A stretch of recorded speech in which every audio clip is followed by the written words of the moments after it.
Assalamualaikum and a very good morning to all of you. Hi, can you hear me clearly? Can you guys? Yeah, that's great. Okay. So first of all, for those who've never seen me before, or maybe you never heard about me before, I am Azwa, a lecturer from School of Hospitality, Tourism and Culinary Arts, Glenmary campus. And I am here excited to welcome you today. Today's training, not training lah. More likely to sharing session on field-based experiential learning. Okay, today I'm here to share a little bit of the concept and theory of experiential learning and what I did with my students, for my students, to enhance their learning experience outside of the classroom setup. Okay, before we move on to the introduction, let's have a look at a little bit of objectives, which what you guys have been seen this, if I'm not mistaken, from the posters that Corporate Com has shared. So the first objective is we are going to look at the concept of experiential learning and its significance in education development. And then after that, we will see what are the theory and models that we use in experiential learning. So I choose one particular theory and I'll show it later on. And then the third objectives of today, we will explore how experiential learning methods can be applied across different different disciplines. We will see what kind of activities, what kind of things that we can do with our students under this experiential learning. And then last but not least, we will see we will design and implement a field-based project relevant to students' academic interests. And in this session as well, I'm going to share with you some of the trips, which is field trips that we had and how significant it is to our programs, to our syllabus. All right. So before we move on to the introduction, let's have a look at today's agenda.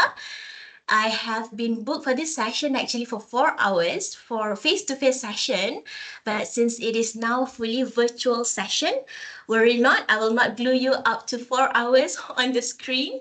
We will see how it goes later, okay? All right, we will start first with the gathering at this cafeteria while you have a sip of your coffee.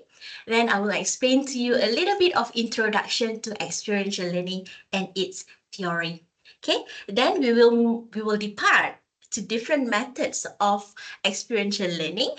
After that, we will have some excursions here and there on field trips versus course learning outcomes. And moving forward, we will check in. We will check in with some preparation for the field trips. And once everyone check in, take a shower, change to pajama, then we will think about what's next before we sleep. Okay? So, well, let's have a look at the theoretical part. So a common usage of the term of this experiential learning defined it as a particular form of learning from experience, often contrasted it to with lecture and classroom learning. So from here, I would like to highlight on the word of learning from experience. So it goes back to the root that experiential learning is the learning types that we want our students to learn something from experience instead of only sitting in the classroom or lecture setting. So when people talk about experiential learning, they usually mean learning by doing, learning by experiencing. So experiential learning is one of the best learning method instead of, as I mentioned just now, just sit in a classroom, listening to the lecture, especially reading the textbooks. Even me myself, to be honest. When I read the books, I can fall asleep easily because reading is something boring unless the textbooks is really good. So again, it depends on individuals on what kind of learning methods that they would like to have for themselves. So it's like a difference between reading about, for example, to ride a bike. Okay, reading to ride a bike is different than trying on our own to ride the bike. Experiential learning here will more focus on a real world experience, I would say, to help the students, to help us to remember, to understand about one particular topics in better way. All right. And according to Keaton and Tate, 1978, this one I quoted from the book lah. Learning in which the learner is directly in touch with the realities being studied. It is contrasted with a learner who only reads about, hears about, talks about, and writes about these realities, but never comes into contact with them as part of learning process. So here, for this quote later, we will see how am I conduct the field trips usually for my classes, for my subject syllabus, and what they do. So in this view of experiential learning, it is actually emphasis often on direct sense of experience and in context action as the primary source of learning. Right? This is the concept that we are referring to. The one of the theory that I found, and it is I think used a lot by academics. So this concept that we could apply under the theory of experiential learning from COP 1984. And as you can see from this figure graph, this is a theory that typically represented by four stages of learning cycle in which the students touches all bases. So here we have four phases. First is a concrete experience, reflective observation, abstract conceptualization, and active experimentation. So what is it all about? As you can see, the circle is actually, there is, it is not very specific which one the students should start first, whether they should start with having the actual experience first, or whether they are supposed to have the abstract conceptualization first. So before we move on to those phases, let's go one by one of this phase. Concrete experience, as you can see in this figure, which is having the actual experience. So concrete experience here is where the students encounter a concrete experience. This might be a new experience or situation, or maybe a reinterpretation of existing experience in light of a new concept. So something new for them. So they will learn something from this concrete experience. And then the second one, here we have a reflective observation, where the students will reflect on the new experiences, whatever they new experiences that they experience, and then they will reflect to themselves what's the good thing about it, what's not a good thing about it. So we will learn something. Even we ourselves, we uh, we learn from our experience as well. And then we have abstract conceptualization, which is learning from the experience as well. So it is actually about the concept is about the same, but it depends on how we interpret the phase itself. So under abstract conceptualization, in simple terms, I would say it is when you think about something you experience, you come up with a new idea, maybe how to improve it. Example, you make nasi lemak, you cook nasi lemak. Okay, you cook nasi lemak and then you taste it. You taste it, you feel like there's something wrong with the taste of the nasi lemak. So you should improve. We should improve the taste of the nasi lemak. So that's how we learn as well from this abstract conceptualization. And another one here, we have, I hope I didn't go too fast. Yeah? Kalau if I go too fast, then please do notify me. So the next one we have active experimentation. This is where the learners apply their ideas to the world around them to see what's the new way of doing something actually, whether it is working or not. So once we, just now we learn from experience and then we come up with the idea, the nasi lemak should be improved. So when you improve that, then we will see under this active experimentation, we will see whether the improvement that you do to the nasi lemak is actually working or not working.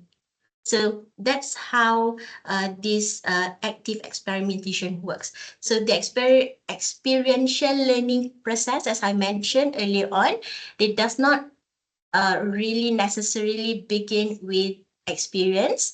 Instead, each individual, each students, they have to choose on their own what kind of learning mode based on specific situation that suits them.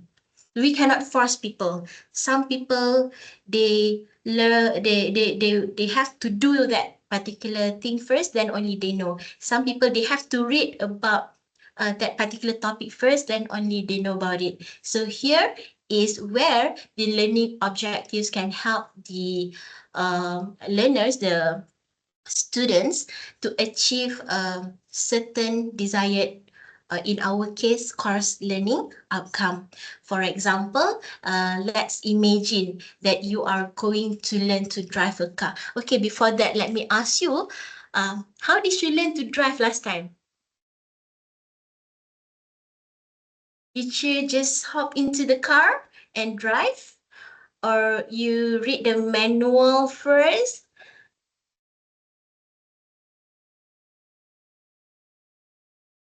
Training, wow, training. Practicing. Okay, may I know what about others? Those with car license especially? Huh. Mm-hmm. From the instructor. So you learn when the instructor told you, oh, this is what you are supposed to do, and then you follow that accordingly. Okay, understood. From theory first. See, some people, they might go with the theory first, which is how to do things before they hop into the car, right? Just hop in the car.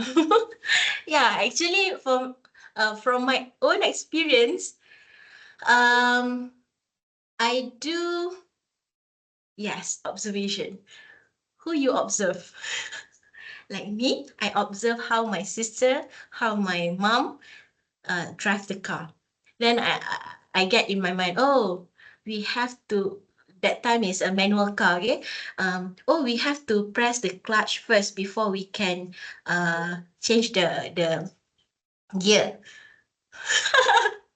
Watch Fast and Furious. That's how you can learn how to drive. All right, good, good, good. So you see, some people might choose.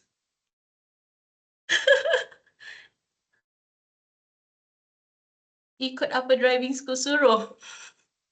Okay, so ni yang student yang jenis ikut rules and regulations lah ni. Net, net lah in the other words.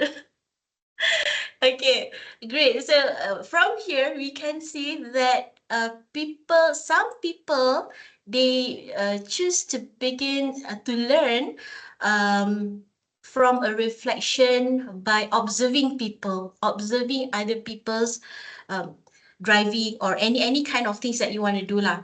And some other people, they might prefer, good that you have a very good driving record. Okay, so some other people, they might start abstract conceptualization, which is maybe by reading or analyzing the driving instruction book. Okay, manual. Again, to be honest, I didn't read all the things inside the manual book. I just read the all those rules and regulations just to pass the test, the computer test. All right. And that is people who learn by this instruction book, which is by reading.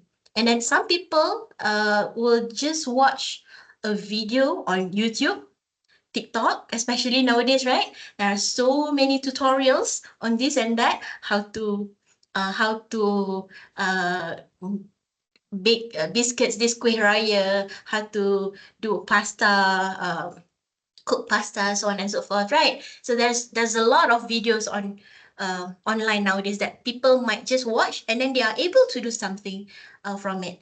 And yet another person might decide to just hop on to the car, jump into the car and practice driving on their own, and some people might have somebody else lah on a seat next to them, just in case. So we can see the process is there, which is some people, they have they will just go to the book, from the book first. Some people, they go with observation. Okay.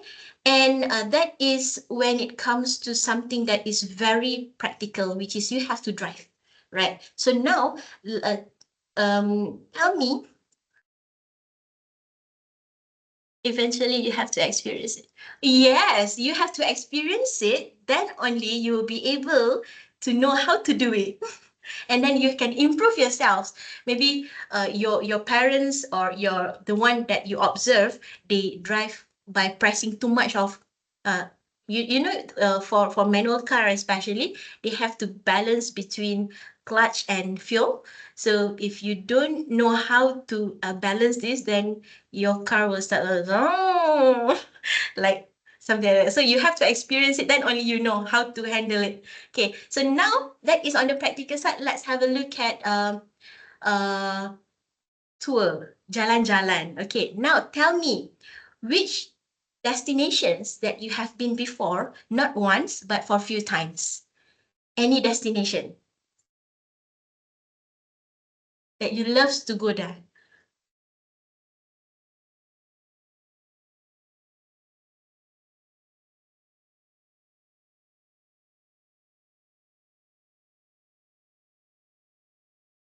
KL parks.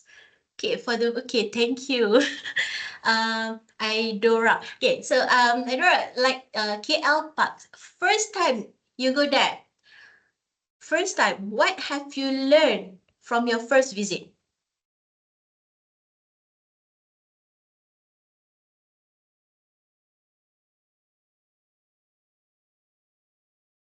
And others? Any destination that you love to go to?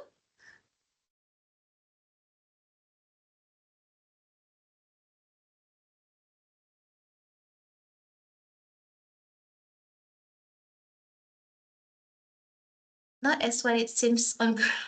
Okay, you learn something from it. So you experience it, then usually it will be different lah. Same like hotel lah. You see in the booking.com, agoda.com, the room, it looks like, wow, very nice. And then it turns out when you go there, why the room looks like this? Why is it like this? So your home, thank you, Dr. Lau. That's my favorite place too. It is so much better in real life, which is a KL parks. Okay, so example, like if you go to Melaka, Melaka, Penang, especially those who are in Penang, right? I believe like the first time we know these places like Melaka and Penang is there's a lot of things, good things to do, good things happen in these two states, which is food. UNESCO World Heritage Sites. There's a lot of attractions. There's especially food, like gastronomy things, right? So first, when you go to Malacca, for example, you didn't know that the traffic was that bad.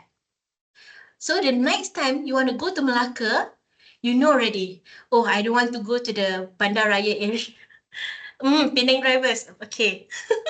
You know already, oh, Malacca is too packed during the weekend. I don't want to go to Malacca during the weekend anymore. Let's go on weekdays. Penang, you know their drivers, how their drivers are. So next time, you will be much more careful when you drive in Penang.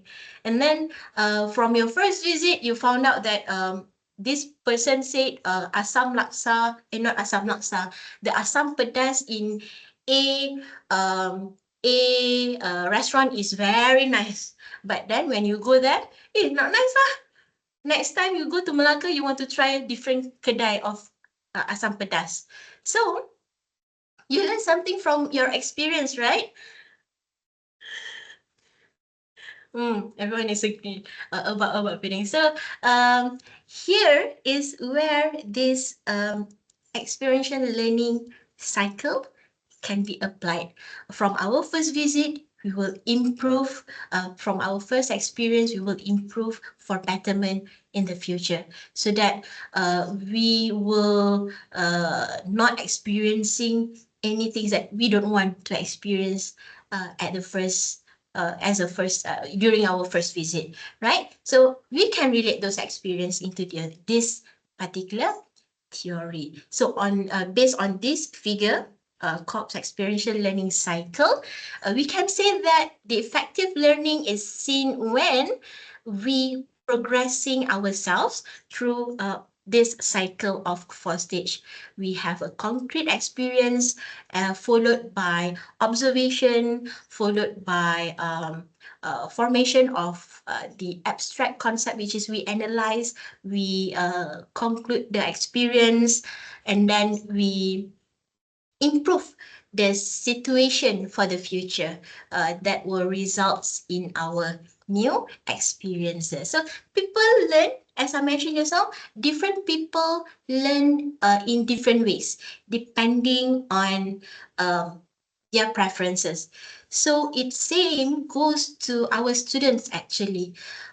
Some of them would be very participative in class, but majority of them, I would say, not really. So we have to find out how we can improve our teaching skills or our activities in class in order for us to improve their experience, learning experience especially. So this COPS theory highlight that there's no one size fits all. Everyone learns in their own unique way. Panjang cerita about this theory because we have to relate the theory and some of the examples in real life. Okay, we move on here to the methods of experiential learning. I believe some of the methods here is something that you are very familiar with as well. So, but anyhow, we will just discuss about it here, right? So, this in educational setting, in class, in teaching, we have to integrate the experiential learning because it can really enrich the normal way, or I would say traditional curricular ways of teaching to our students to enhance their experience. So as an educator, as a lecturer, as a mother, as a father, as a parents, like, all right? So we can leverage this experiential learning to bridge the gap between what are the theory that they have learned and practice. We have to remove as much as possible the gap, okay? Where it is indirectly when will enable our students to understand things better, especially when it comes to the real world scenarios. So this approach not only enhances learning engagement, but also it may cultivate a deeper opportunities, deeper appreciation for the applicability of the what they have learned in the classroom setting. So there are many ways here that we can see. This is not limited to what's available in this screen. It we have a lot more actually. So some of it that a lot of academics or lecturers did include. The first one is the field projects, or we can call it a field project, field work, field site visits. Okay, so this fieldwork gives the students a chance to take what they have learned in the classroom and they can use it in a real world situation outside of the school. So this also may happens in different places. It could be in a nearby neighborhood, maybe next door. Okay, it could be at the schools, other schools, not this campus, which is like sekolah menengah here, sekolah menengah there. We go and uh, do something, do this, what we call it as apa kita panggil? We call it as a knowledge transfer in schools, and then we do visit tourist sites, we go to hospitals, we go to the lab, the real lab available outside there. So it is a way for us to connect what our students learned in class with the actual experiences in that particular field. So let's say, um, let's say business school. Business school, you instead of having students, this is just from my opinion, okay? Maybe you have a better idea than what I have in mind. Let's say business school, they might send their students to AirAsia. Okay, let's have a look at how in real life AirAsia is running their business, what they do there, what's the management do to improve the employees maybe well-being, for example. So what kind of activities available there? So something to do with business, basically when we visit to that particular place. Okay, or maybe like we have school of nursing and allied health, right? So you can, instead of having your students here, we go to hospitals, we go to clinics. Recently I found this one particular university. They sent the I think they are a pharmaceutical students. They send these students to caring pharmacy. This is, I think, from my point of view, it is pretty good actually to expose the students to the real life situation scenario on how they handle the pharmacy in that particular company. All right, in that particular property lah. So that is a field project, and then we have internship, or some people call it as on-job training. All of us know that internship can really give students the opportunity to test what we call it as to test the water in a career field, and also for them to gain a very valuable work experience, a real work experience, instead just having it here. That's why most of the schools will have internship. Most of the programs will have internships towards the end of the study of that particular program, right? So this is actually one of the best experiential learning for the students. At least they know, oh, this is how it is when we work in this field, that field, and so on. Okay, and then the next one we have role play.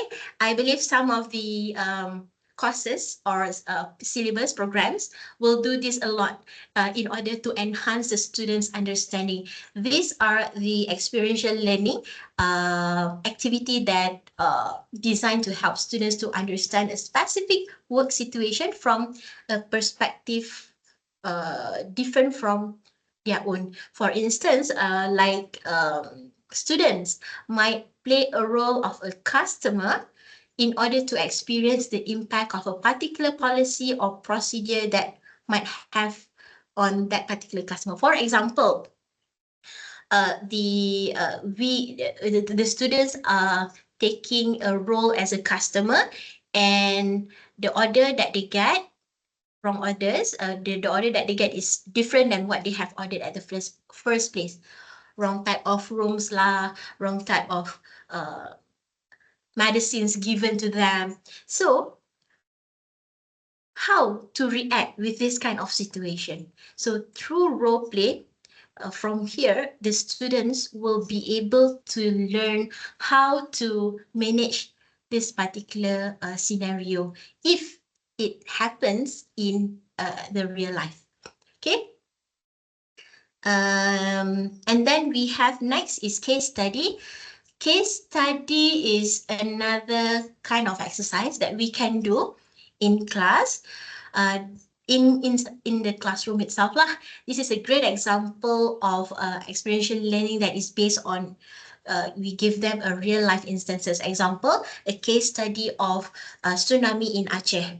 So what we can learn from this case study, what we should improve from this case study. So this is a great example of the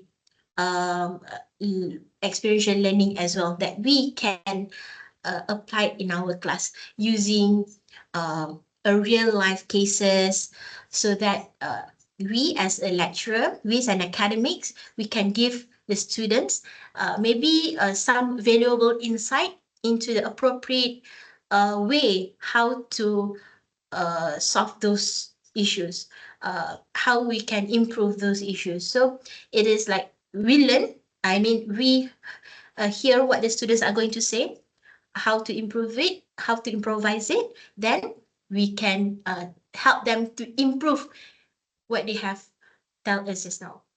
Okay, and then gaming. We have a school of gaming as well. Even if you are not from a gaming school, games is also something that is very popular way to help students learn by doing. So the games can be organized in a way that individuals or maybe groups play with each other among themselves in class by either maybe collaborating together, or maybe they can compete among themselves. Like in outside there as well, in the real world, we are competing with our colleagues who can do better work.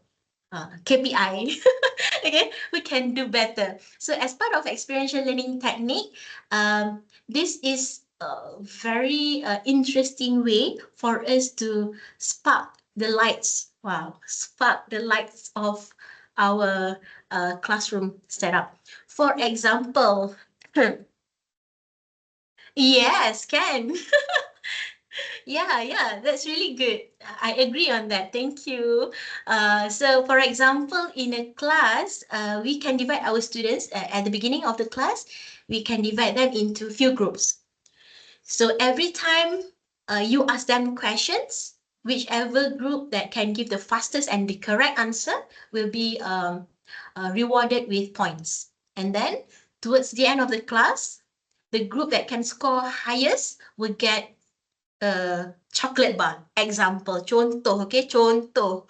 If you it's up to you how you want to reward them. But I believe from this, they will be eager to learn, to memorize spontaneously. They will try to understand what you are trying to teach them in class, because these kids, after 10 to 15 minutes, most of the time they will be like, start to take their phones out, check messages, comment. But if you do not all lah, but some of the students like that, right? So indirectly, when we do this, we can enhance we can improve their attention in class to what we are going to teach them. So, well, maybe you guys can do this, maybe. And then next one, we have simulation.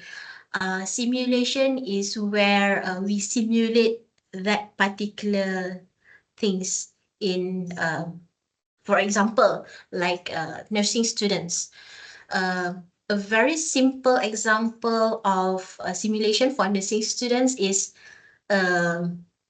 basic patient care scenario.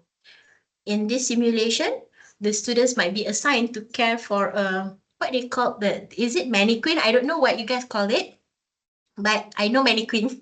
So the patung, the mannequin that represents a patient who are recovering from surgery. So these students, they have to simulate, okay, what to do, how to do that particular steps to care for this particular patient just now. So indirectly, students will be able to apply theoretically what they have learned in class during this simulation. So another example is, maybe we don't have this in our campus, like pilot. Pilot, somehow they have this uh, flight academy. I couldn't remember what they call it as, but these future pilots will somehow have this simulation, like PS5 lah, PS thing lah, for them to simulate how to fly flight simulator.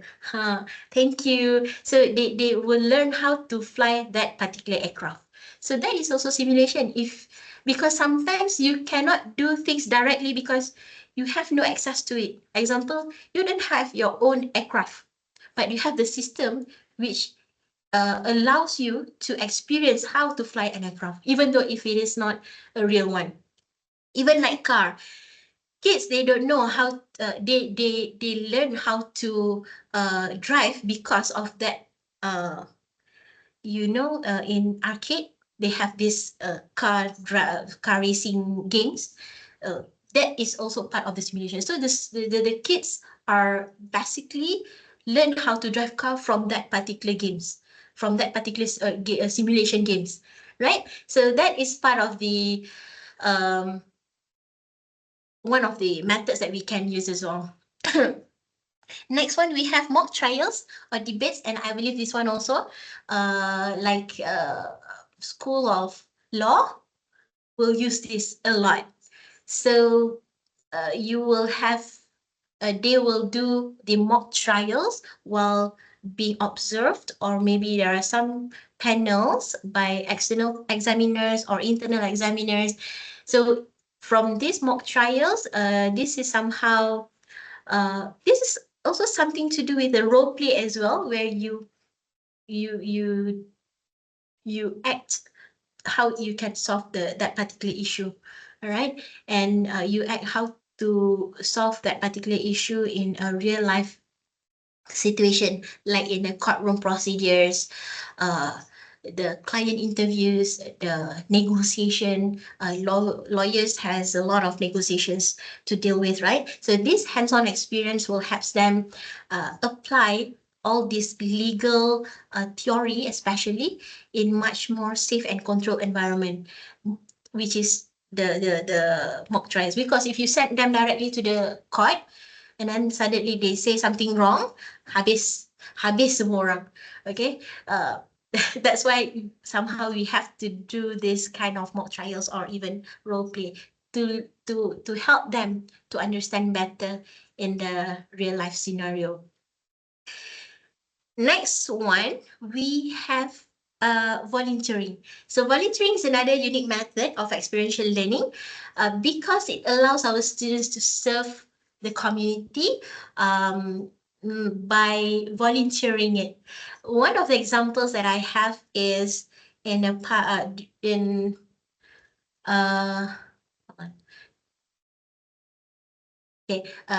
2017.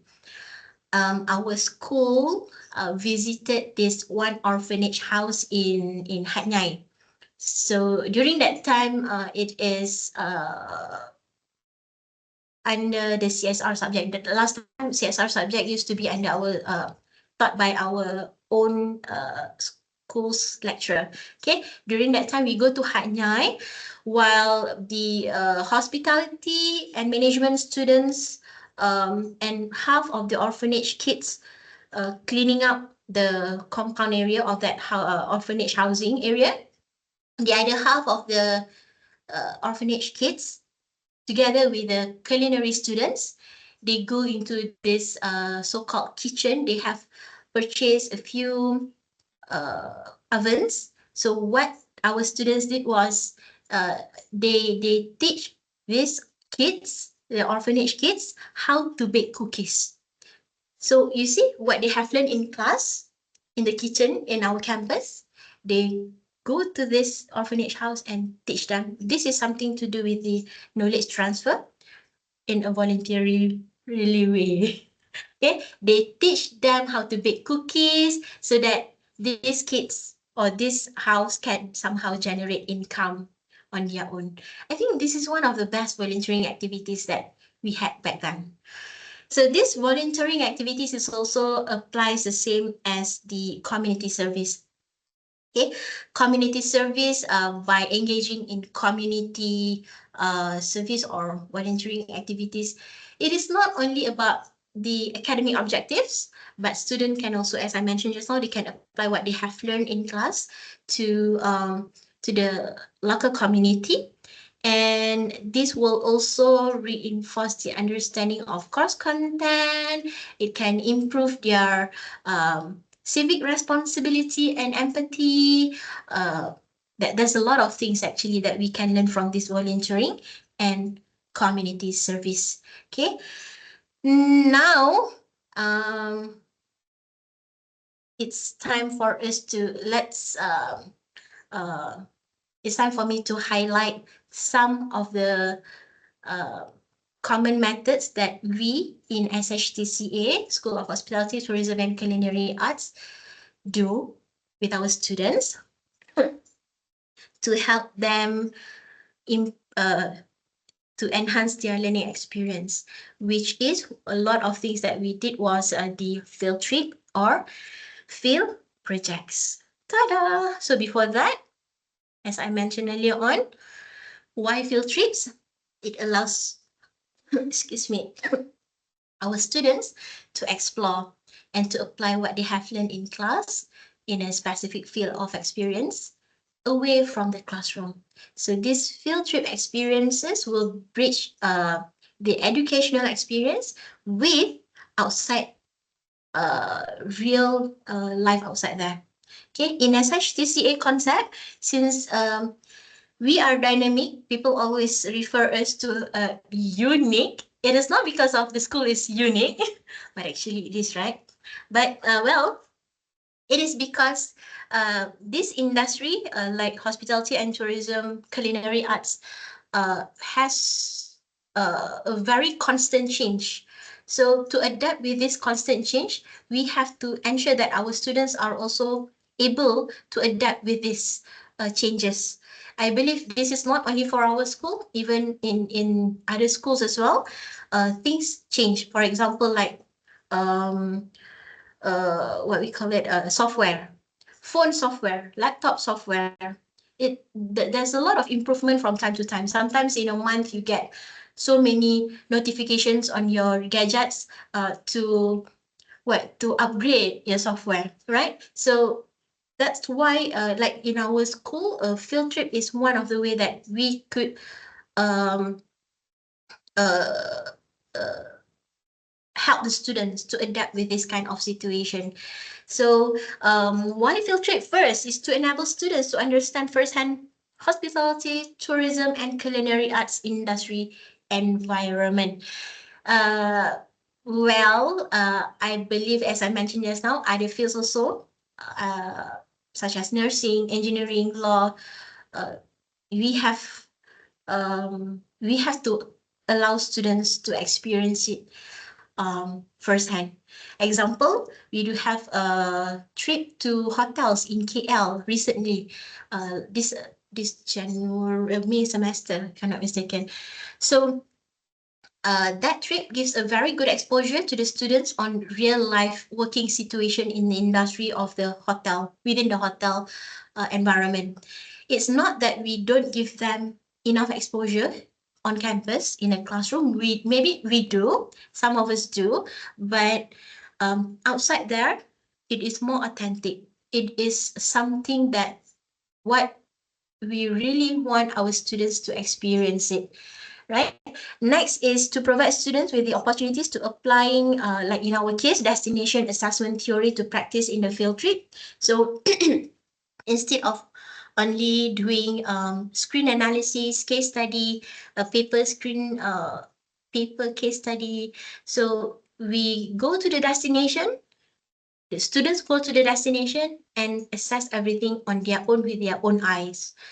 When for example, what happened, so on and so forth, like what are the impacts of tourism on the social culture of the local community, what are the environmental impacts led by the tourism industry. So that is one of the reasons why we do have field trip.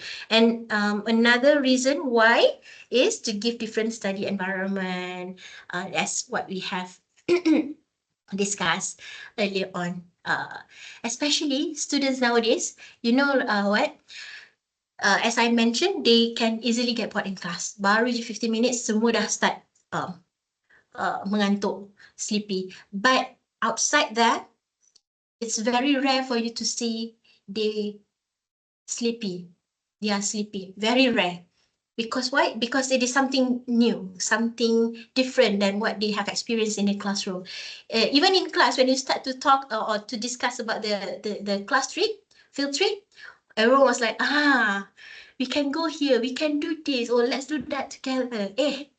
These kids, they're very wide awake when we discuss about this topic. So because it is something different than what they usually experience in class. So now I will share with you.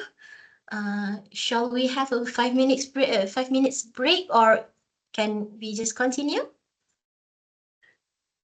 Can break? Depan screen kan, everyone have your your cup of coffee, cup of Milo, tea and whatnot, right? So okay, now I will share with you some of our field trips for field-based experiential learning. This one is a lot of history, a lot of story and history. So the first one, this is one of the trips that we had back in 2022, which is SHTCA CSR Taman Negara, our national park in Pahang. So for this trip, we combine subjects and a little bit of CSR activity. Why CSR? It is not part of the CLO at all, but because usually this CSR, it can be claimed as part of Setara rating. I'm not sure if you guys realize it or not, but every year, like our schools, the head of school usually will ask, have you conducted any CSR activity? Is there any report for that particular activity? Why is it so? Because when we have reports or pictures as a proof and whatnot, then it is easier for us to claim for this Setara rating. Maybe. Okay. So part of it lah, not majority of the points come from CSR, but somehow it is there. So during this trip to National Park Taman Negara, students were exposed to nature tourism, and under the subject of we have tourism impacts, they had to analyze the impacts of tourism on the environment, socioculture, especially towards the local community over there, especially indigenous people. As you can see on the right side, I have put some of the CLOs. The first point and the second point is for the tourism. Actually, all points are for that subject, which is tourism impact subject. So when the students go there, they have to observe and get some evidence on the positive or even negative impacts of tourism. What happened to the indigenous people when tourism growing in that place? What happened to the environment when there is a high number of tourists coming in? So they have to observe, they have to well some of them they interview the local community. Indigenous people they don't interview because not all indigenous people orang asli over there can speak bahasa, but they are very shy, so it's very hard for them to interview them. Usually the one and only person that you can interview in that particular orang asli village is the ketua kampung. So back to this, how we can align our trip and CLO is by look back into what the CLO of our syllabus are, so that we can match that with our field trip. And it is not only for suka-suka, for jalan-jalan, but there's something behind it that we will enable students to learn something directly from the destination itself. So during the visit as well, there are various activities conducted with the students with first-hand experience that goes beyond academic assignments as well. One of the highlight was at this Orang Asli village. The students learned how to start a fire using only natural resources, which is, again, I didn't teach them in class how to start a fire. This is like a surviving skills. Okay, so somehow they can learn from the local community. This activity was particularly insightful as the local community, the Orang Asli, demonstrated the traditional way of to start this fire. Additionally, what else? The students also learn how to, as you can see here, there's actually a guide who's guiding the students on how to use the blowpipe, the sumpit. So it is a traditional hunting tools for orang asli. By the guidance of the guide and also the villagers, they practice using this blowpipe. They really give you chances, opportunity to blow the pipe, to blow the pipe. Okay, so this trip offered students a very, I would say, a very unique opportunity to step out the classroom, and they can experience a rich culture of orang asli, the nature itself, and to enhance their understanding better on the subject matter, which is the tourism impacts just now. Next one, what else we have? This is the one that I shared with you just now, where we go to KL hotels. So this is the one, the trip. This is a trip to Kuala Lumpur Central Cluster Merit International Career Festival. This one is a little bit unique because we didn't plan this trip on our own, but we got an invitation from Merit International. So we just sent our students, especially our final year students who's about going to internship. So that at least this will expose them to the career opportunities available under Marriott International Group. And during this trip, they have the students walk around 3 different Marriott International properties, all within a walking distance only. They go to St. Regis, Le Méridien, and Alof KL, which located nearby, around KL Central only. And this is to expose them to different levels of service by these 3 hotel. First, St. Regis with luxury service, Le Méridien with the upscale, and as per Marriott International, okay? And love with for mid-range level of service. So over these three different properties, the management of the in Marriott International has already set different activities, different hotel, different activities for the students, such as mocktail preparation, coffee arts, and some other activities involved, as you can see in this pictures. Excuse me. All right, and another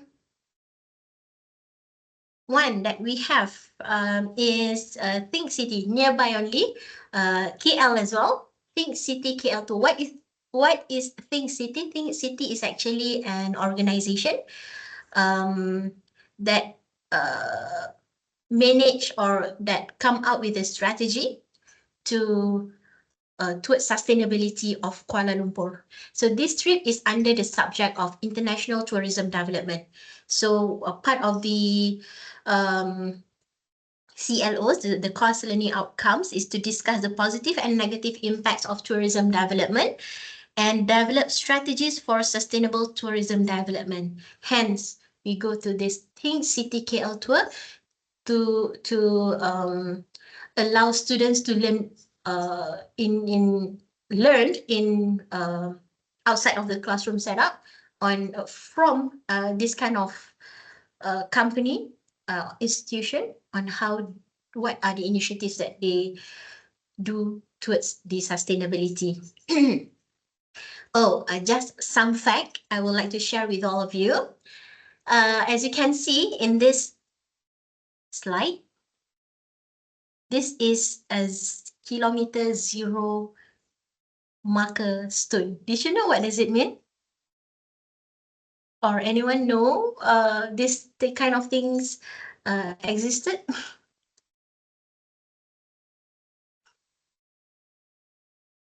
Kilometer zero.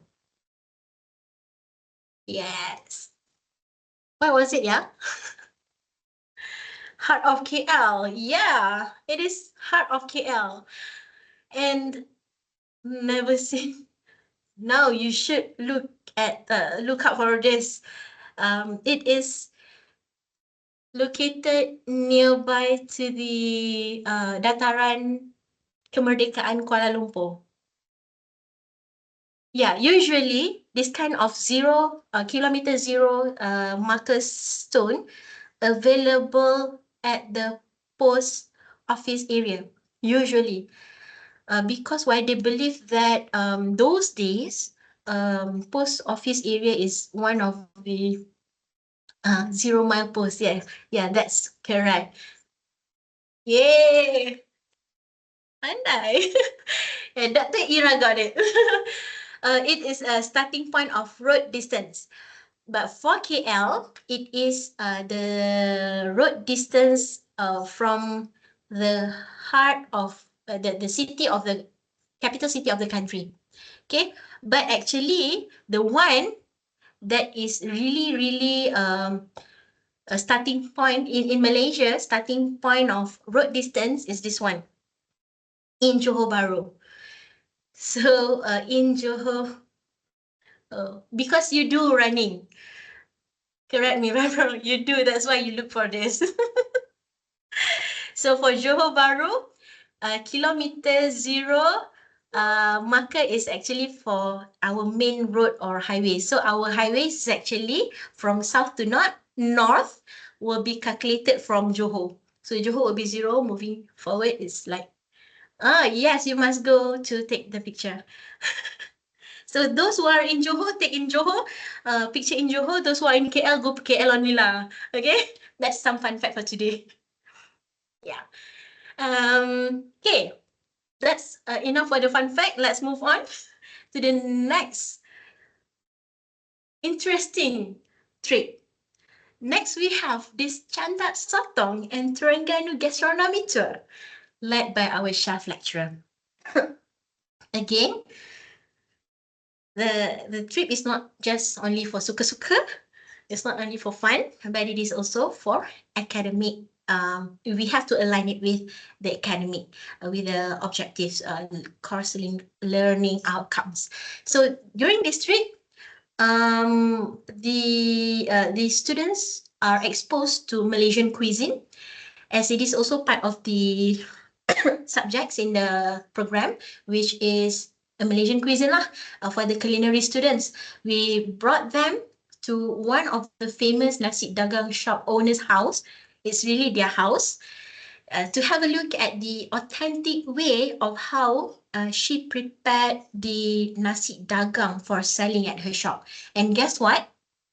The preparation for the nasi dagang starts at about 2 a.m., 3 a.m. lah, I would say. And yes, we arrive at that house, that destination around that time. We depart from Glenmary around 9 p.m. if I'm not mistaken, 9 at night. So we reach there 3 a.m. dengan tak mandi. You just go straight to this house and the students learn. The students observe the traditional, authentic way of making nasi dagang.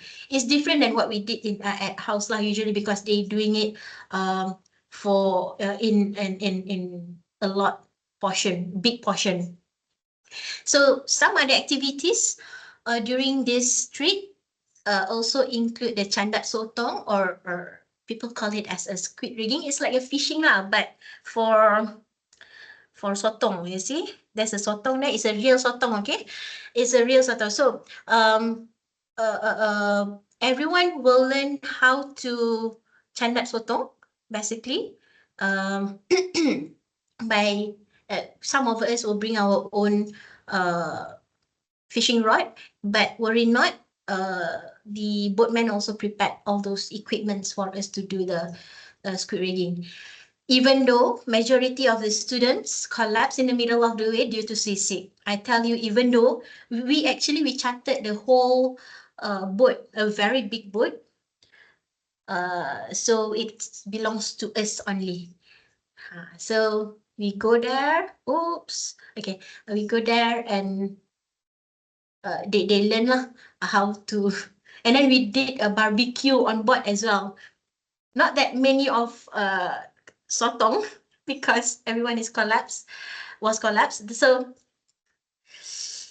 at least ada lah. There's some things that we can grill. And then what else we do during this trip? Oh yeah, the Pasar Payang. We go to Pasar Payang also to allow students to look at different traditional utensils or equipments that usually used in a traditional Malaysian cuisine.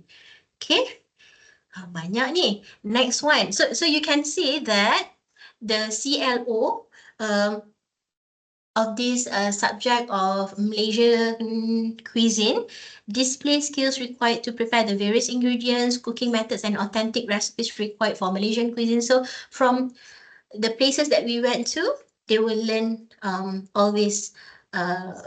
We will achieve all these CLOs.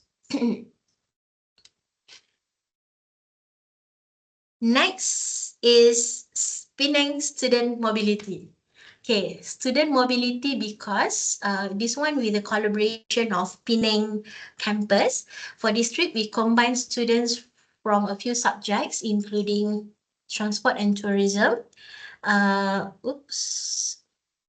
and also again international tourism development. So as part of this CLO is to evaluate transport supply. So how to evaluate transport supply and demand and appropriate demand management strategy. So in this trip, we go to Penang by taking ETS train from KL Central to Penang. And so on board of the train, the students, especially for the subject of transport and tourism students, we ask students to observe and come out with some ideas on how to increase, ramai suka Penang ya, to increase the demand for long-haul train service in Malaysia. What's available on board and what can be improved. So they have to identify what facilities available and then compare those facilities with maybe other train services, or maybe they have to come up with their own idea on how to improve the demand of ETS for this particular train. And then for the second subject, which is international tourism development, part of the CLO is a second and third point to discuss positive and negative impacts of tourism development and develop strategies for sustainable tourism development. So for this one, with the assistance of Dr. Ira from Penang campus, she guided all the students and the lecturers around Georgetown UNESCO World Heritage Sites. And we did visit Penang Institute to expose students. Tada, that's Dr. Ira in the picture as well.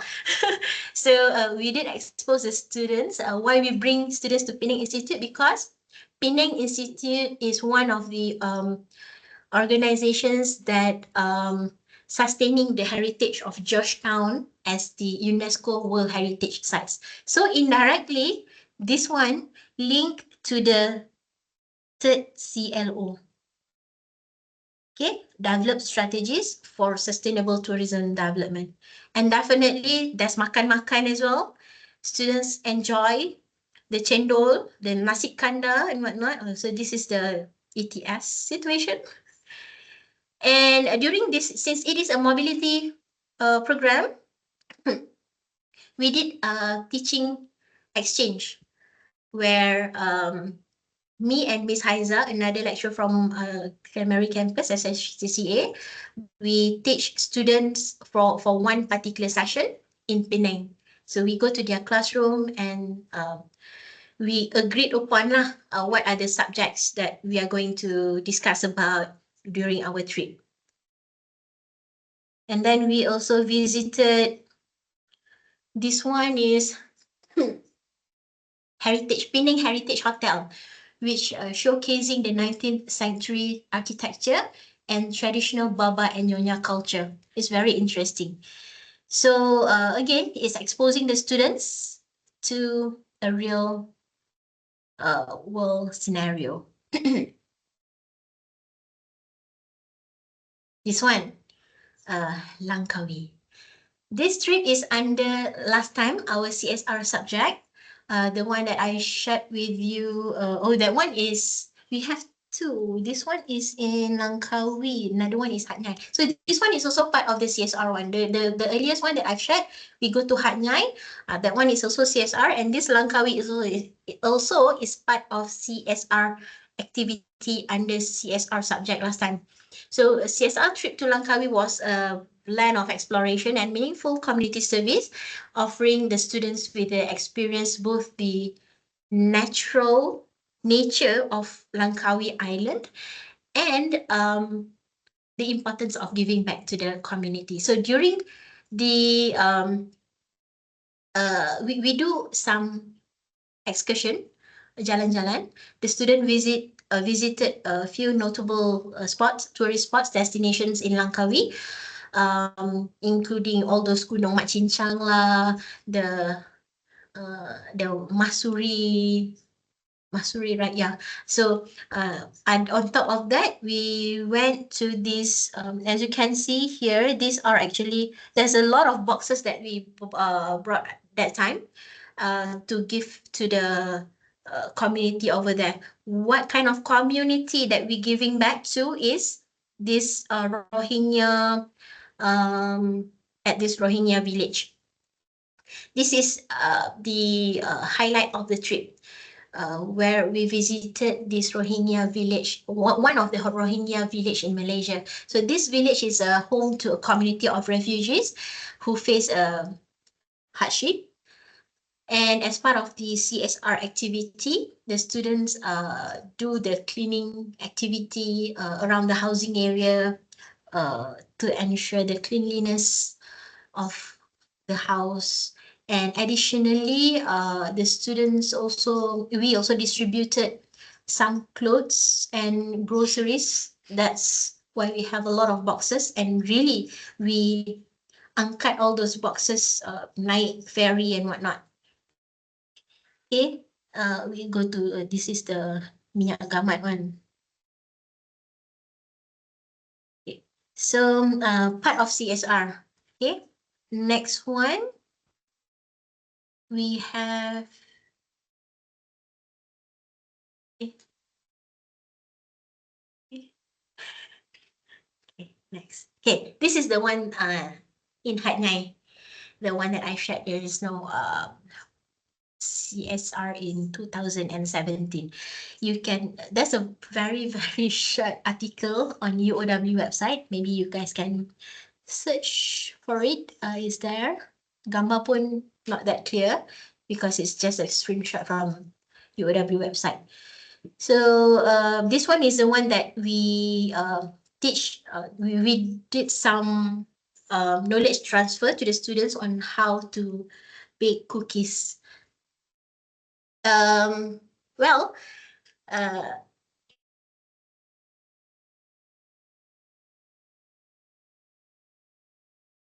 so after all these kind of field trips, experiential learning to enhance understanding of the students, we have to come up with something that is very unique for them. Something that is different, outside of our normality, macam those COVID and whatnot, right? Outside of normality, what are we going to do? So a lot of methods that can be applied. So now what we want to do, I would like you to check your CLO from any of your subjects syllabus, and I would like you to determine which experiential learning activity that would effectively help your students to meet this outcome. Okay, I'll share with you the link for you to post your output so that we can learn among ourselves what we can do for our students to enhance their learning experience in class. Okay, we do it within like 5 to 10 minutes maybe. One moment, yeah. I'll share the link. So go check your syllabus or your table 4. Choose one of the subject, and then choose one of the CLO, and let's see what we can do for this CLO. All right. We shall wait the response now.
Maybe you guys can refer back to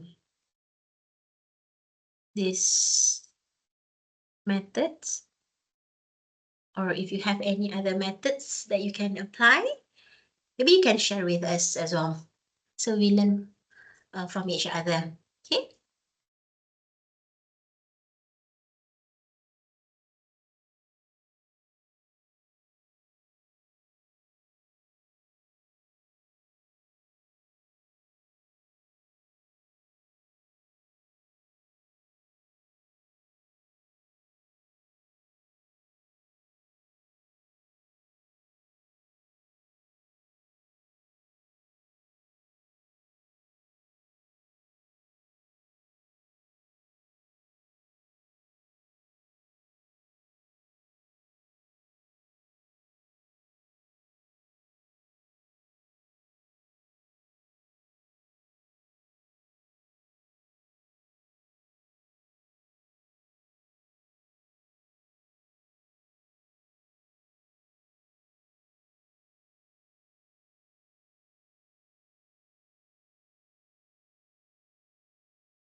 Okay, we have one already.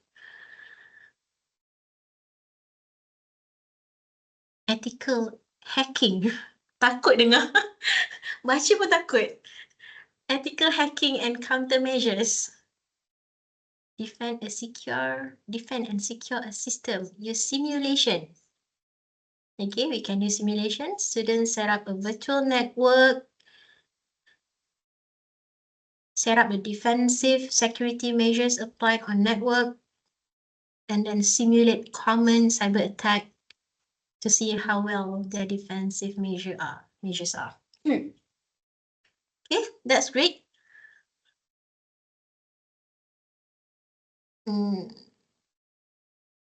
Principles of marketing.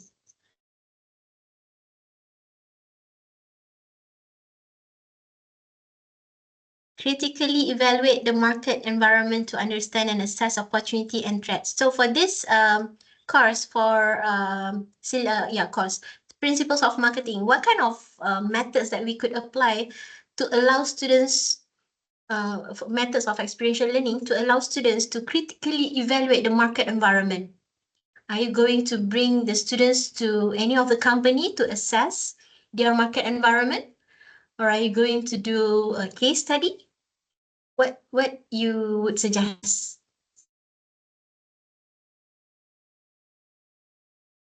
Tourism events planning and leadership. Organize an event. This one straightforward lah. Organize an event kan? Organize an event with a mission and vision, with the knowledge and the skills required in an event production. So experiential learning is field projects, yes, which is we conduct the event itself. Involve students in a real life event. Oh, this one, we heard it. It's a very successful one, right? Penang International Food Festival as well. Oh, okay. As a volunteers or even crew, students will learn from experiencing the events regarding event management, crowd handling, venue setup. Yeah, I think for like very hands-on kind of subjects, we can really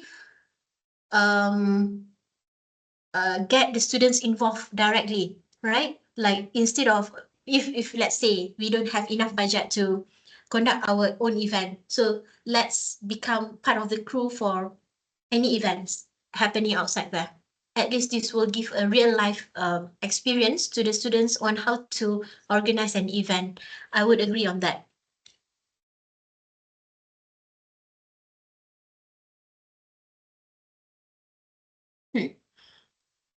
Principles of finance. Finance, I believe so. Discuss how company raise capital. So what kind of methods of experiential learning that we can apply for this subject?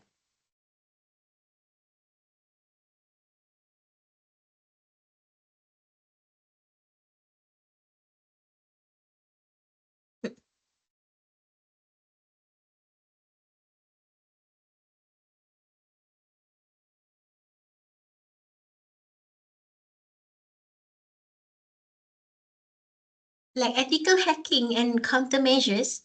Can you guys really hack things? Can you guys really hack? Have you experienced I don't know, in a real life trying to hack something?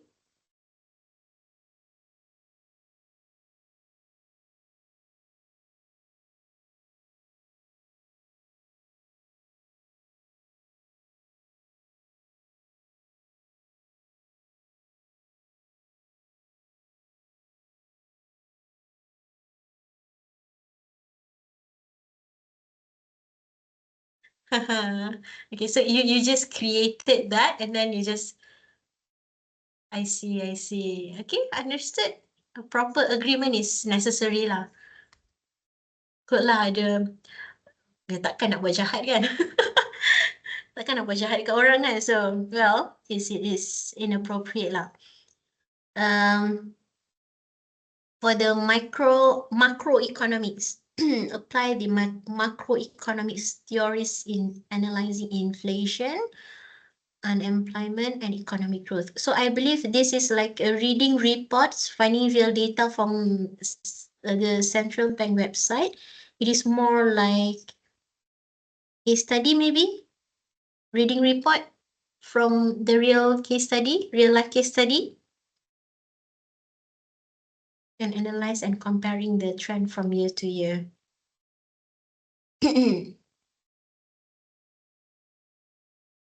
um, I don't know if it is possible or not for you to, for this kind of subject macroeconomics to go to Bursa Malaysia ke? Is it possible for you to learn how they manage all this how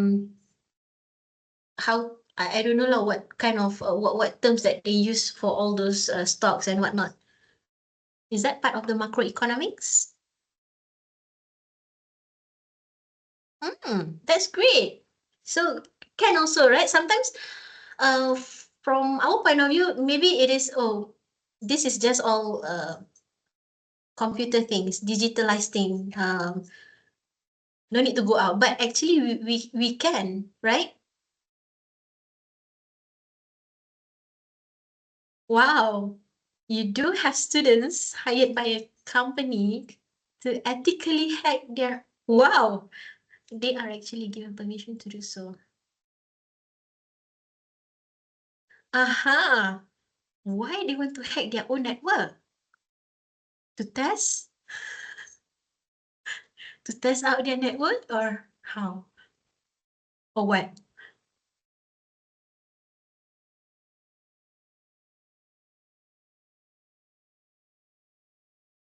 Hmm. That's great. Yeah, to test how secure. Yeah. Well, that's good. At least the student knows as well how to hack in that matters lah, to test in a good way, right? Not simply hack someone else's website and whatnot. Risau sekarang dia orang pergi hack the bank bank website, ha, pengsan. All right, good. Anyone else posting something?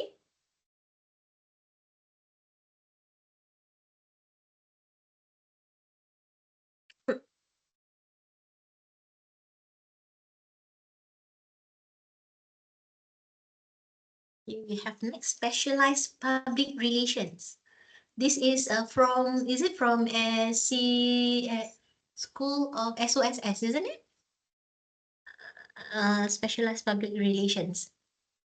SCCA, okay. Sorry. Demonstrate skills in developing ideas into projects and events that will help various industries to promote their public profile. So, ideas into project and events. Partner with local brands or companies, non-profits or community organization, and have students create and execute a promotional events or project tailored to it. So, nice example, like maybe promotional materials, right? So you guys can collaborate with any company to help them to promote. Yes, strategic public relation plans, how to improve their sales, how to improve their branding, image branding and whatnot. That could be part of the field projects as well.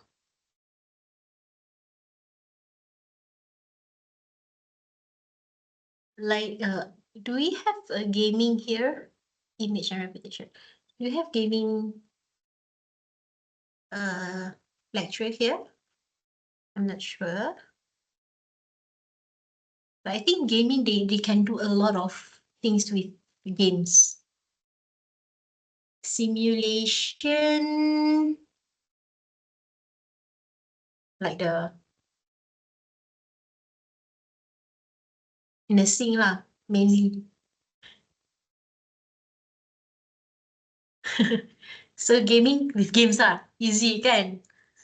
Like gaming, did you guys have like a real game that you guys created and then you do maybe a competition for that game?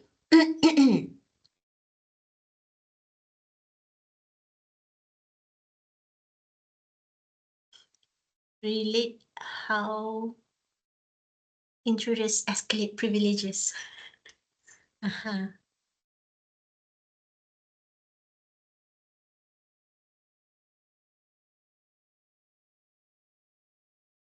Okay, next we have mathematics.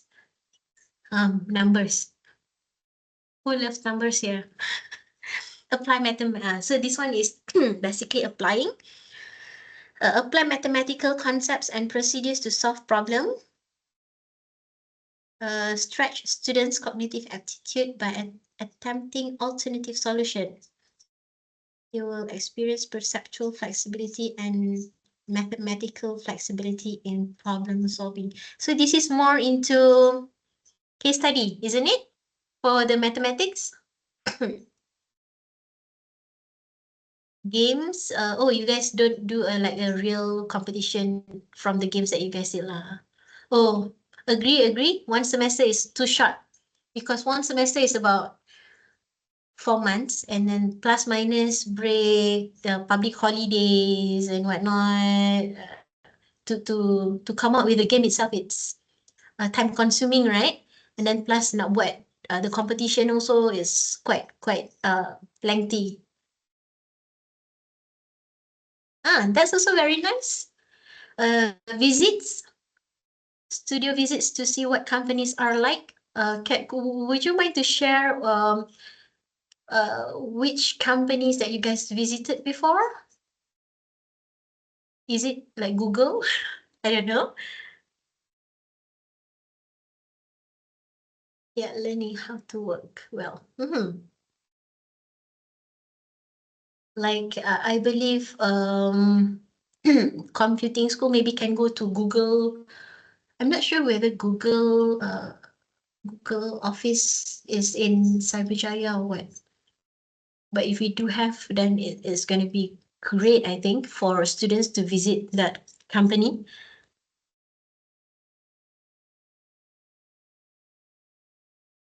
Games development studios in Malaysia. Okay. And okay, let's take another one here. Advertising.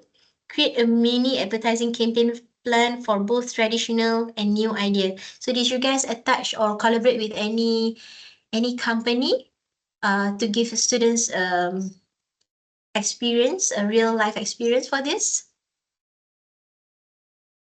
Wow. Advertising and promotion plan for TGV IMAX. Did they apply that? Did they execute that planning? That plan?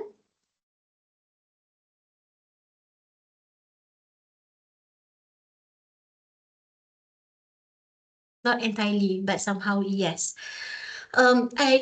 During my study time, we visited this is a field project. We visited one of the village in border Selangor and Perak. It's called as Sungai Besar. So what we did was we were being instructed to come up with a proposal. We go and visit the village area to observe, and we have to come up with a proposal to improve the community-based tourism. Community-based tourism means that a tourism that focusing on local communities activity, such as in that area, in that Sungai Besar, they have a prawn area that they really get a very good numbers of kilograms of prawn when you do fishing there. And then that is one of it. Other than that, they do a bahulu bulung, one kind of kuih, the bahulu, a traditional way. So somehow we come up with a proposal to get a sort of grant from government for the local community for them to use it to improve the facilities in that particular area. And surprisingly, once we come up with a proposal, we presented to the Ketua Kampung. The Ketua Kampung presented this proposal to one of the adun, and it has been approved, accepted, and that kampung really gets money to improve the facilities in that particular area for tourism purposes. So that is during our study. So I think it is a good thing as well that we plan for someone else and they apply it and they execute it and it is a successful one. Okay. For we have here computer forensic. Forensic ni takut dengar. Justify at least one appropriate tool or technique to investigate an assigned case. So this is a more into role play and case study. Their students are given a real life cyber case study with data sets and they become the cyber forensic investigator. Nice. Barulah macam apa nama dia tu? Inspector Gadget. I don't know what's the name. The subject I teach semua takut. Yelah, scary. Sebab I punya subjek semua jalan-jalan. But when it comes to computing, forensic, hacking. Okay, nice. But at least now we know, right? Okay, maybe I can make it a little bit bigger for this. Physiotherapy clinical placement based on case study, case scenario patient in hospital setting.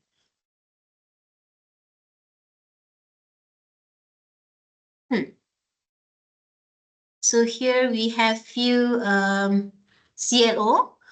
Senang, semua ada.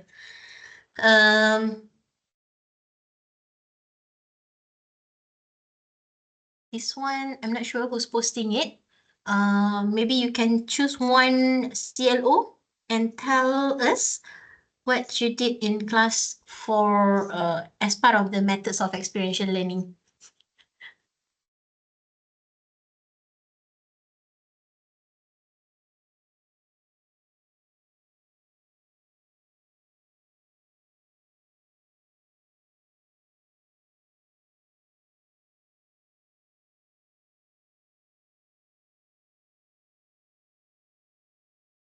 I think demonstrate caring attitude, the CLO5, teamwork and professionalism during clinical practice, and communicate with patients, carers, and colleagues effectively whilst reflecting and considering the different needs of patients in non-governmental organization, rehabilitation centers, and in a hospital setup. I think this one is a great one for a field project as well, where you guys can go to rehabilitation center to really apply theories that the students have learned in class, right?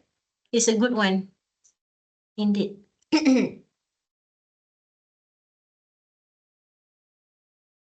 Oh, ada bawah lagi, okay. Thank you for notifying me. Siap dah. It's there already by using the experiential learning process.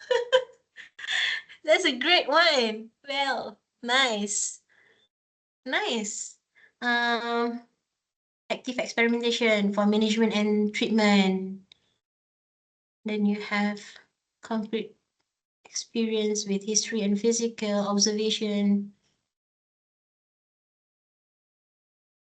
That's great. Very nice. So as I mentioned, certain schools, you guys can really apply this theory directly into your syllabus, right? So it's very, very good. Thank you for sharing, Fadila. Okay. Okay, now let's moving on to the next part. Okay, so that's somehow what from all these sharings from our colleagues, we can at least learn something, what we can do to enhance our students' experiential learning. Okay. After all, whatever field we are, whatever field trip we have, whatever experiential learning activity we do, we should ensure that our uh, activity reflects back to our CLO. always, always. Sebab we don't want that those activity that we did doesn't related to the field of the study for the students. Later they cannot link why they supposed to go for this field trip if it's not related to their study at all, right? So there's certain reasons why whatever field trips or activities we do must reflect to the CLO. First is for the reinforcement of the theoretical knowledge. So from this kind of activities or field trips that is based on the CLO, it may offer students the chance to see and apply the theoretical concepts that they have learned in class in a real world setting. So when we align the course learning outcome to those activities, these experiences reinforce what students have learned in the classroom, and it can even deepening their understanding of the subject matter about the subject that they learn in class. And then next one is to enhance the engagement. So by ensuring that the learning outcomes is matched with the activity, the activity will be much more meaningful and relevant to the students, so that we can engage and motivate them when they can see directly how the activity or how the field trips relates to their studies and future assessments as well. And then also why field trip versus CLO, why we have to align those, because of the practical application, so that when learning outcomes often include the application of knowledge like field trips, it can really provide hands-on opportunity for students to practice and demonstrate the skills that they have learned, such as the one that I mentioned, making bake cookies. They learn it in class and then they can practice it outside there to teach other people. And definitely for us even, why CLO, why methods must match with the CLO, because it is easy for us to assess our students when we align those. It's easier for us lah to design the assignment, to give some reflections to the students based on the CLO, to discuss, because everything will goes back to the CLO that has been set for that particular subject. Okay, we are going to a little bit more, tak banyak dah. Next one. So this one in the case of field-based, which is the field trip just now. What are the things that we do before the trips taking place? And I believe some of you also did the same thing. So the first one for the institution itself, we have to set up the objectives or theme for the field trip. And as I mentioned, this field trip or all the objectives must again align with the course learning outcome. And then once you have identified those, you can then prepare the proposal and develop tools for use in the field. The proposal is necessary, especially when it comes to academic field trip, because we want to ensure that the trip, the well-being of the students are well taken care. Because if you just go for a trip without any consent from the institution, just in case anything happen outside that, so many things can happen. It's very dangerous lah. Basically, you are putting yourself into a very big risk. So once you have draft, you have draft the proposal.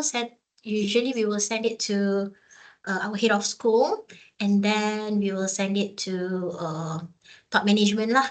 It depends on the trip. If it is a very big proposal, a very big trip involves so many students, then definitely you will go to the top management, even up to the CEO. Okay, once you have developed the proposal, then you have to develop also what are the tools that you are going to use in the field.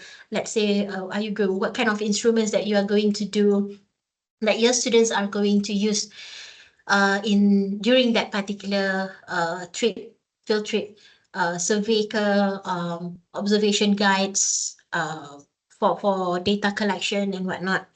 Then once everything has been approved, like the proposal has been approved and whatnot, then we can book the trip. Don't book the trip before you get the proposal approved, okay? Later you book, not approved, cancel, burn, sayang, right? So book the trip, including the accommodation, transportation, the tour if there is any. So make a confirmation on all bookings to ensure that everything goes smoothly when you reach there. And if you have any, if your trip involved with any institution, any organizations, make sure you schedule the visit with that particular company or relevant parties, and then make sure the appointments are confirmed. There is a black and white, at least you can easily show them. Sometimes the receptionist, for example, if you go and visit that place, the receptionist may not aware about that trip. So at least if you have black and white, you just can show them, so to make it smoother lah. All right. And this appointment also must align with the itinerary of our trip. And then usually, like us, we will do a pre-departure briefing. Every trips that we are going to have, pre-departure briefing is compulsory. During this pre-departure briefing, usually it's gonna be, if it is if it is an international trip, maybe around 1 month before or 2 weeks before, we will do this pre-departure briefing already with the students. And then we will review the itinerary, the safety guidelines, what we expect them expected conduct, what does and the what do's and don'ts. So during this pre-departure briefing as well, we are going to distribute any materials available, like if there is any brochure, the name tag, lanyard for them to wear during the trip. Just this is the time where we can distribute. And then, I always highlight, when it comes to field trip, I always highlight to the students about their appearance during class trip. Why is it so? I will tell the students we are on an educational trip, to take care of the image of the university. Please do not wear this, that, blah, and blah, and blah. Sebab, because why? Some of the students, when they hear about, it's jalan-jalan, it's a field trip. Wow, they are wearing something like very, like really going for um like tourists, like very sexy here, open here and there. So in order for us to avoid this, I will always mention this during this pre-departure briefing. I'm not sure about other schools, but in our school, we have to, because some of them really model kind of students, model type. So these steps are all to ensure a well-organized and productive field trip that meets the educational goals and provides smooth experience for everyone involved. So that is before sorry for the typo, before the field trip. And then during the field trip, I have shared with you just now what we did. They can do observation, they can do questionnaire distribution. So all these this what we call that just now, instruments, you have to prepare before the trip. Okay, during the second step, the prepare the proposal and develop tools for use in the field. So if there is any interview, come construct your interview questions. If you want to do CSR, definitely there is some other activities that will be happening here and there during the trip. So this is just part of it. Okay. And last one, I guess, before the Q&A, what to do after the trip? Can you just ignore everything since we have a good time, go jalan-jalan? The answer is no. I'm so sorry. Unfortunately, the answer is no. We have to do few things. First one, we have to reflect and debrief. So during this reflections and debrief, this session where the students and also the lecturer will be able to share their experiences and insight. And we can also discuss what the students have learned in during the trip, what things went well, what is not, and any challenges that we are facing during the trip lah. So this is all because when we have these reflections and debrief, we know how to improve in the future.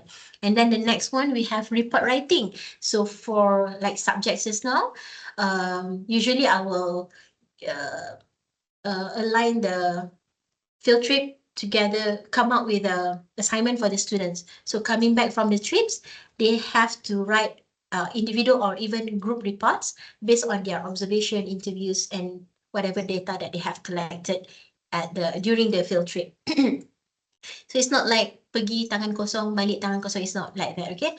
There must be something from that field trip. And then for staff, for us, we are supposed to write a report as well, comprehensive report that's summarizing the whole trip. Because as I mentioned just now, such as CSR and any kind of trips, we can use this as part of the Setara as well. Maybe it's very important, so at least you are helping the institutions. And if possible as well, it will be great if we could publish any articles on any news. It doesn't matter whether it is digital or non-digital media, to ensure some visibility of the institution of UOW. Okay, and another one, evaluate the trip. This is something to do with the reflect and debrief as well. So these activities, reflect and debrief, report writing, evaluation, helps us to consolidate the learning experience, ensure the accountability of the staff and the students, and also improve the planning for future field trips as well. And now we are in Q&A session. Any questions? Any question?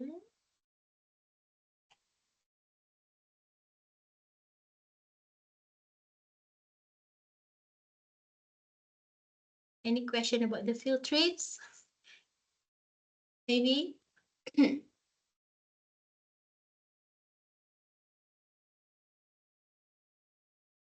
Great, thank you.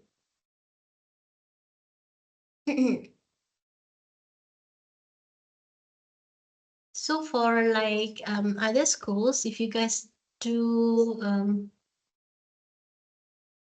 for other schools, may I know if you guys do the site visits, is there any payment involved? Usually transportation, that one will be handled by the procurement, right? Thank you, Miss Lee.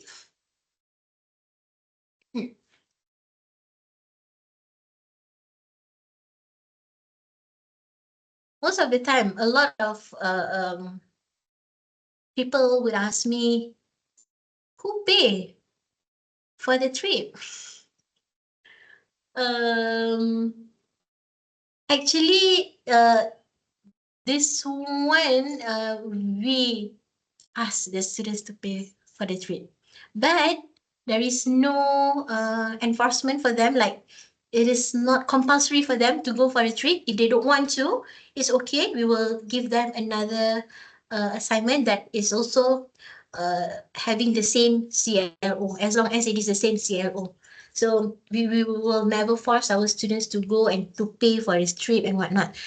Even before the trip, we will send the list of the students to A and B for them to check if the students have any pending fees or not. If they have any pending fees, then we will ask the students to clear up their fees first before we allow them to go for this kind of a field trip.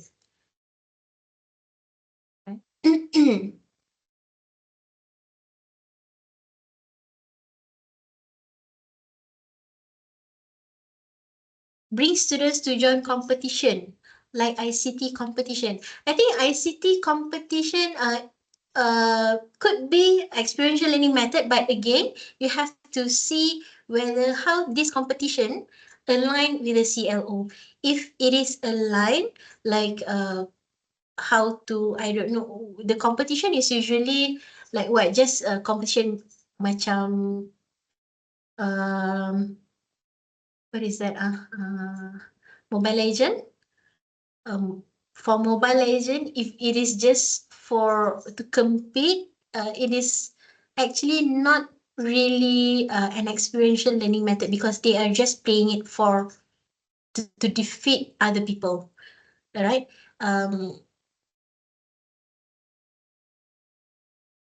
If it is a competition on developing or invention, yes, it is. It is. So at least they know how to compete with others. They can learn what other peoples are doing and what they do, so that through these comparisons, they are able to improve their invention, their any things that they do. So it could be part of it.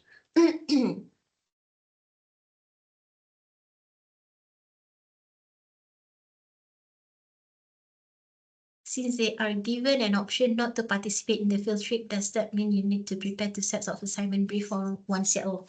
Usually the answer is, for me, it is no. It is still the same set of question, but different application of area. So those who go for a field trip, it is based on that destination. And for those who are not going, they can choose different area. Nearby also tak apa, boleh can. As long as it is based on the questions that we gave them. So based on the CNO lah, basically, the same one.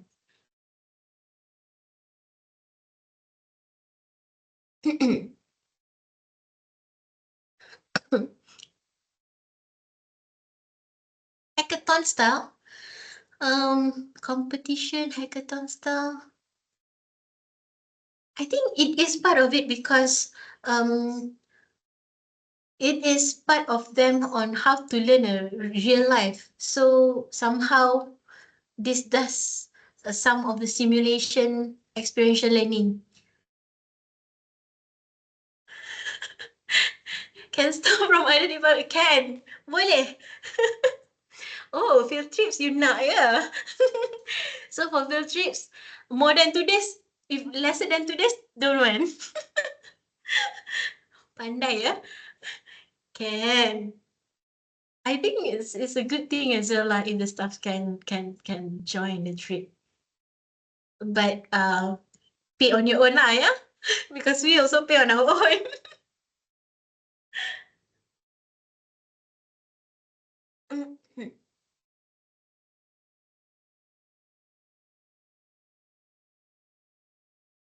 We should find ways to combine the different schools to do same field trip, but for different outcomes or objectives. I believe it is doable. I think this is doable. For example, even like SAC. SAC, they have events, right? And under SAC, they have different students from different schools as well joining. So we could have some of the activities. For field trip, maybe computing and creative arts, maybe can. different outcomes and objectives, or like computing, or maybe like the subject of marketing just now can combine with us as HTCA, how to promote a destination maybe.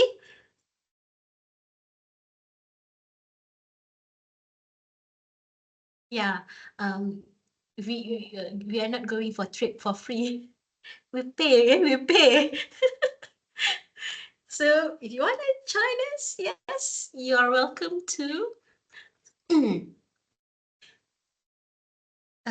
Combine different activities part of cyber forensic. You need to learn about cyber laws. You will need trials with laws. It's a good thing as well. Good things to do. Combine activities from different. I mean, combine um students from different schools, different subjects for one particular activity. Possible. I agree. Cyber law versus law students. At least both of them learn something indirectly. Like even nursing students, we do have hospitality studies. If I'm not mistaken, we did like cross teaching, which is our lecturer from our school, not only teaching hospitality study to our school's students, but also nursing students. Because at the end of the day, it is all about hospitality, about caring of our customers. So that is part of combination of different students from different schools into one particular subject. It will be grilled by law students acting as well. And then masing-masing blur.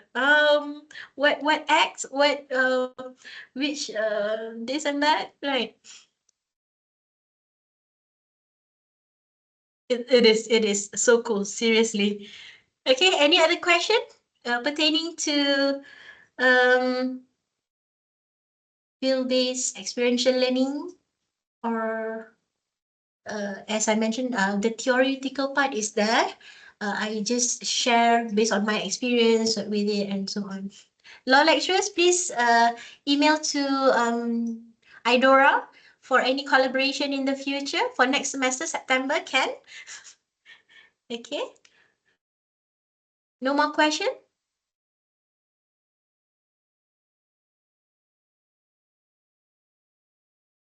All good to go? If there is no more question, then I shall end today's session here.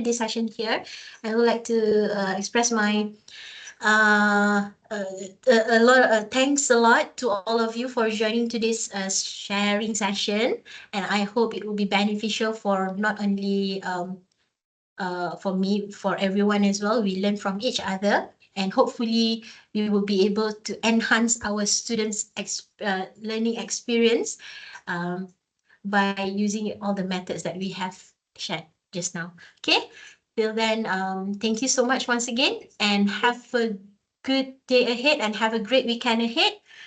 Um, Thanks a lot. Thank you. Have a good day. Bye. Assalamualaikum. Waalaikumsalam. Thank you very much, Miss Azwa, for today, for this morning session. All right. And thank you everyone for participates. All right. See you guys on the next week training session by Mr. Graber. All right. Have a good day. Bye.